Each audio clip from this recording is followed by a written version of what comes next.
साथियों के सवाल है, क्या ज्ञान में कोई मंजिल भी है?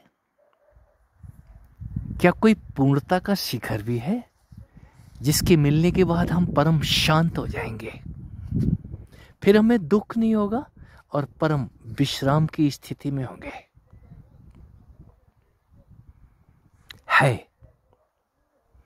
है तीसरी बार दोहरा रहा हूं, परम विश्राम भी है। यदि ऐसा नहीं होता तो कोई योगी, कोई भक्त परम शांत नहीं होता। इस संतोष से शांति प्राप्त कर लेना, मैं नहीं समझता हूं शिखर आ गया। यदि आप बाहर देख रहे हैं इस कैमरे की निगाह से, तो कोई भी शिखर एक समान नहीं है, सब ऊपर नीचे है। यहाँ पे बाहर कोई भी पेड़ एक समान नहीं है, ऊपर नीचे है। यहां तक कि कोई भी बिल्डिंग एक समान नहीं है। और ये आसमान में जो अटखेलियां करता हुआ धुआं धुआं, रुई रुई जैसे आसमान में सर्वत्र कुछ ना कुछ चहलकदमी हो रही है, ऐसे ही हमारे अंदर भी 24 घंटे वो विचारों का कोलाहल जारी रहता है।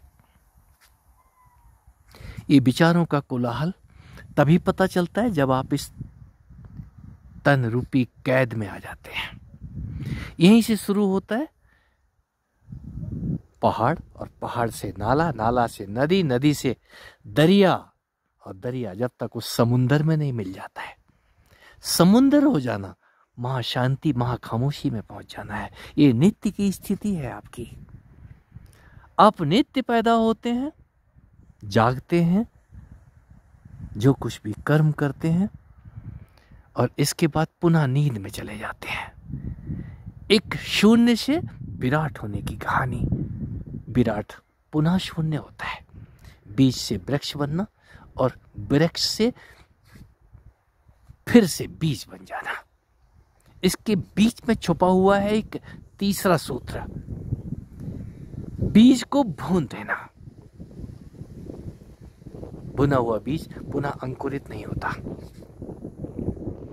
हम भुनना कहाँ चाहते हैं, हम जलना कहाँ चाहते हैं?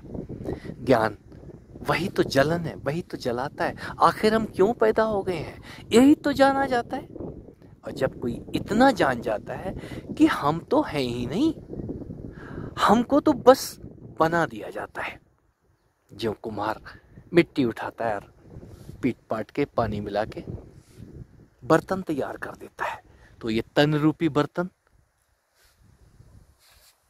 लेकर के हम समझते हैं कि हम पैदा हो गए हैं।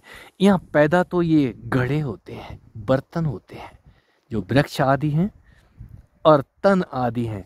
ये सब के सब बर्तन से ज्यादा नहीं है। ये धरती भी एक बड़ा बर्तन है।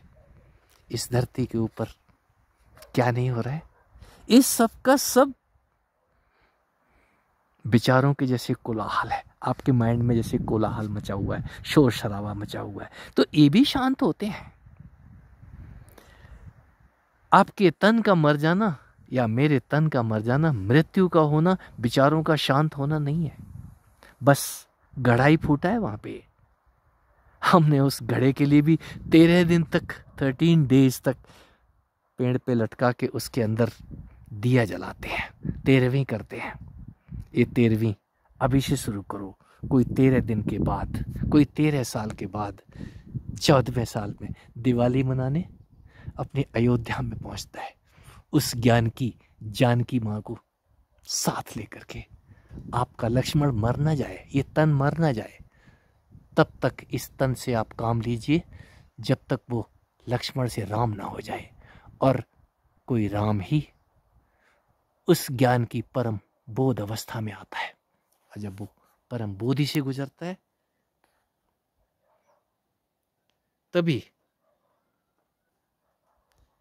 तभी कोई कह सकता है मैं परम विश्राम, मैं परम आराम में हूं, मैं ही राम हूं, मैं ही कृष्ण हूं,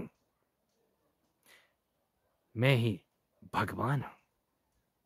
ये शब्द जानने के बाद फिर दूसरे को लगाने नहीं पड़ते। आप अपने आगे स्वयं ही उस परम सिद्ध अवस्था में जीते हैं। सिद्ध, चावल सिद्ध हो गए हैं, पहाड़ों की भाषा है। चावल सीज गए हैं, सिद्ध हो गए हैं। तो कोई स्वयं सिद्धि होता है, कोई दूसरा सिद्ध नहीं बनाता आपको। ये सिद्धियों वाला सिद्ध नहीं है। आप अपने आप में जरा पक तो जाएं, और जो पकता है मीठा होता है, ज्ञान भी पकता है।